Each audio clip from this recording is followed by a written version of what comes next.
Hindi nagpapahuli itong si Tanggol sa mga taong humahabol sa kanya, ngunit ayaw ding magpatalo ang grupong Red Phoenix dahil ayaw nilang biguin itong si Roberto sa pangalawang pagkakataon.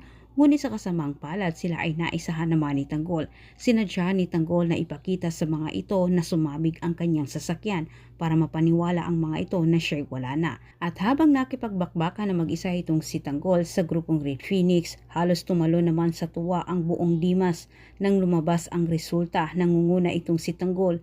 Silang lahat ay sigurado nang panalo itong si Tanggol. Ngunit itong si Rigor ay kinakabahan niya. Batid niya na ito ay tutuhanin ni Tanggol ang banta sa kanya at mawawala na siya sa serbisyo. Kaya't sinabi din niya sa mga ito na maari pa umanong bumaliktad ang resulta at manalo umano ang pamilyang Guerrero.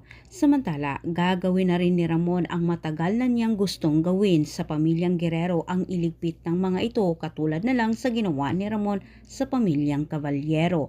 Nadismaya naman ang pamilyang Guerrero, lalo na itong si Roberto at Miguelito sa lumalabas na resulta. Malabo nang may panalo pa nila ang laban, ngunit malaki na ang lamang ni Tanggol kumpara sa kanila. Ngunit para kay Roberto, sila ay may sapat na oras para baliktarin umano ang naging resulta sa butuhan. Balak nila itong bawiin. Subalit nang tangkaan ng tawagan ni Roberto ang kanyang mga tauhan para pakilusin, hindi na niya ito nagawa dahil sa paglusob ng pamilyang Montenegro. Nangunguna itong si Ramon. Hindi binigyan ni Ramon ang pagkakataon ang mga tauhan ni Roberto na makalaban sa kanila sapagkat sinisigurado ni Ramon na kukulangin ang mga tauhan ni Guerrero para protektahan ang mga ito.